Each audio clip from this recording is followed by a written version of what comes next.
The other thing that we definitely need to talk about from this show: Will Ospreay versus Kyle Fletcher have a 5-star match in front of me.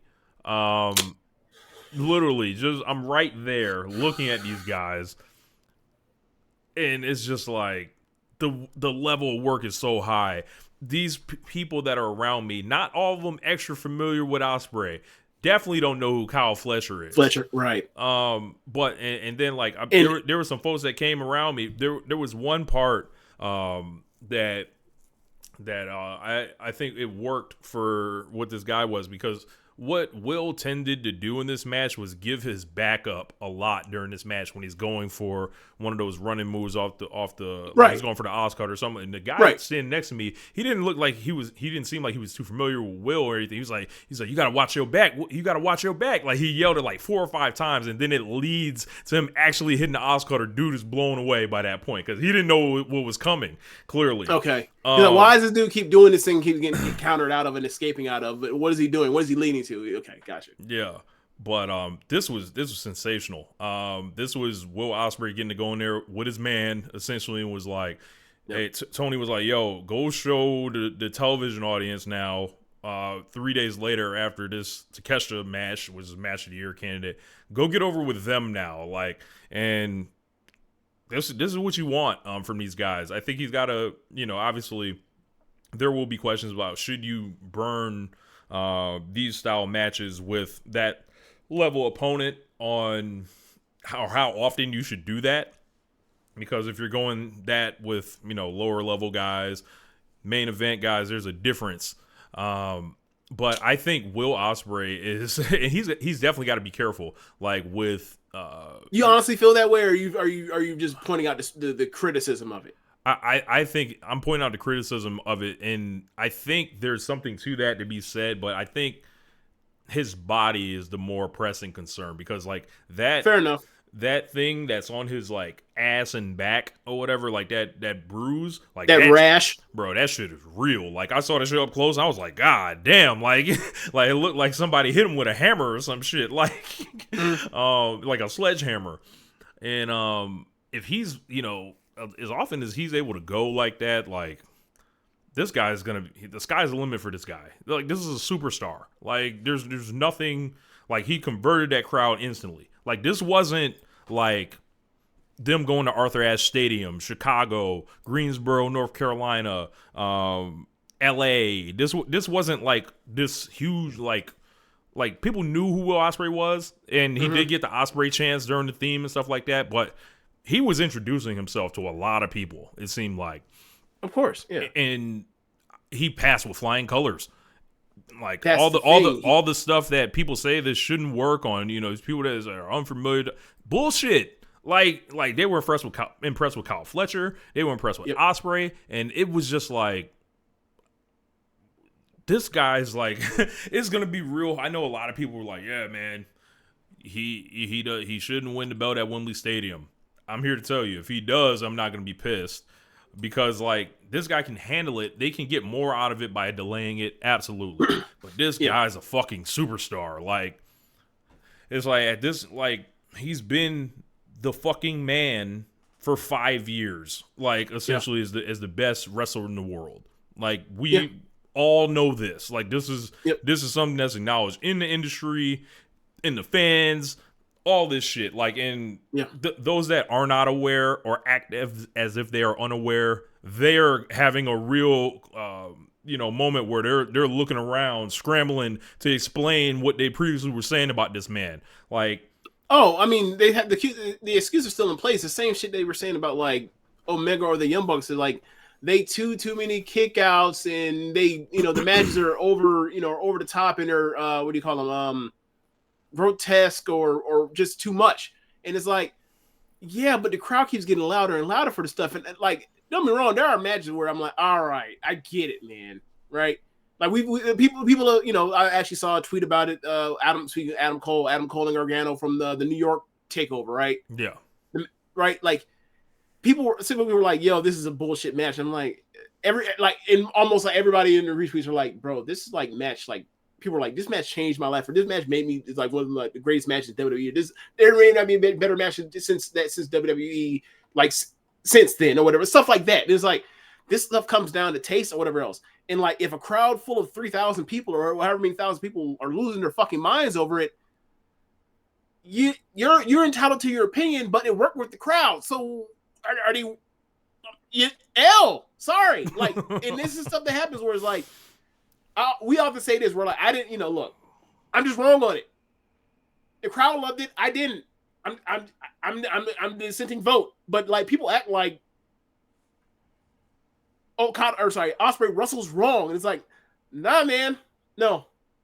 Like there's too much, like, and it's just like. Sorry.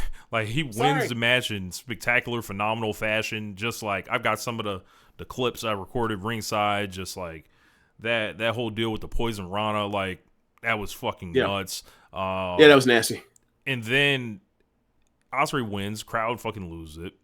Right. Yeah, there were real haters out in full force, who shall remain nameless. But Bryan Danielson's music then hits.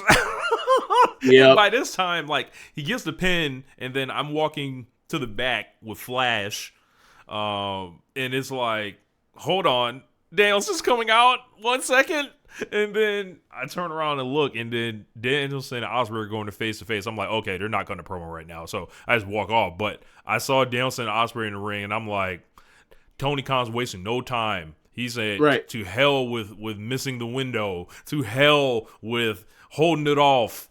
We getting straight to the shits. And immediately I was checking the calendar. I'm like, hey, man, what these flights to St. Louis look like? I didn't think about that like that, but it just made me on my mind like, this was such a great episode for like, hey, this is what we're planning to do at Dynasty. We're going to give you, Okada seemingly in a match with Kingston for 3 belts. Like we are giving you Ospreay versus Danielson.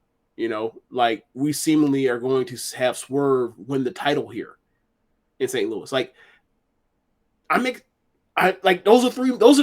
like, you don't really need to do much else. Like, obviously I'm sure they'll do the tag team tournament final there or something like that. Maybe. Yeah. But it's like, and perhaps Mercedes Moné. Right.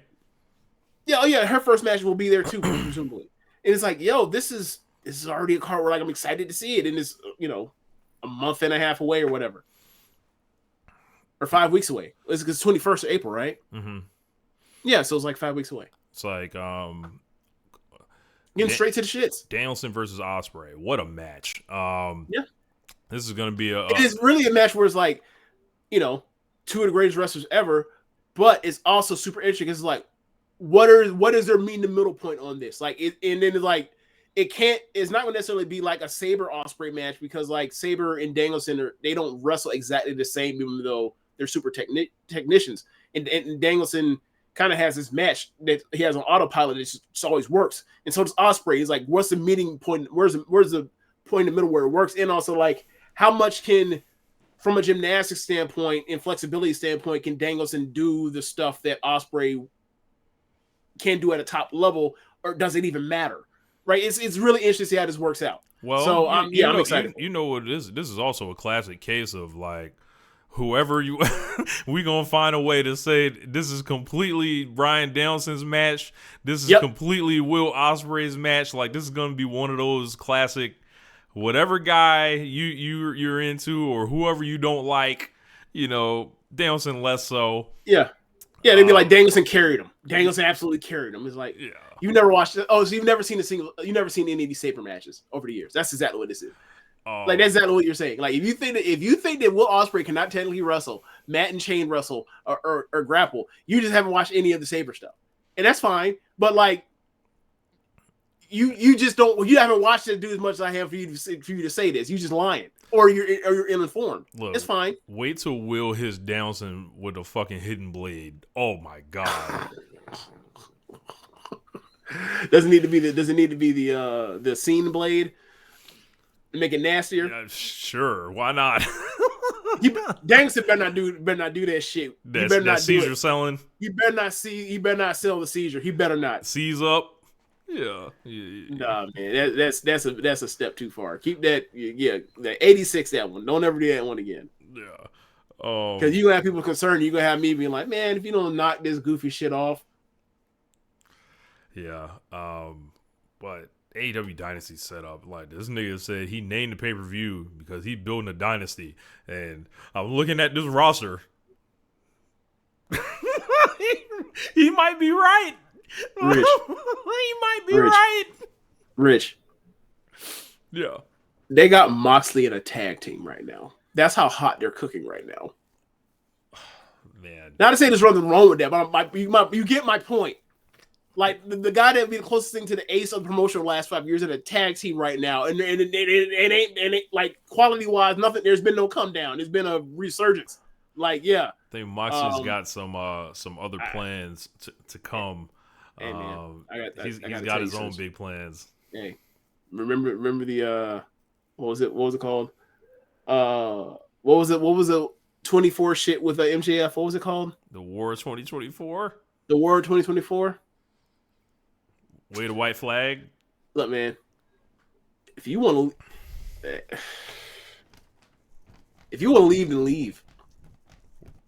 You know, I'm waving the white flag on the War 2024. So you know how we be talking bad about Seth, right? And like I always had that meme of like there's a picture of in Gorilla of Seth talking to Vince, and the caption is somebody put the caption of Vince saying to Seth, "If you could break the ring down for me," it's like, yes. Hey man, where we gonna get that picture of Tony Khan MJF in the back, and so I could put up the A. If you can break down the ring for me, because like, hey, the Freedmen Professional Wrestling, like the creative fan faction, it is not only is it pro. Not like no creative fan. Oh, creative fan, yeah, creative fan. Like, not only is it not like succeeding right now. It is barely surviving right now on AEW television, and AEW is so much better for it. This is, hey, we're moving right now. Like the Hardys, their contracts coming up. Take it back to WWE. Take it back. Go get your checks over there. We should probably talk about big business. Hell of a card set up.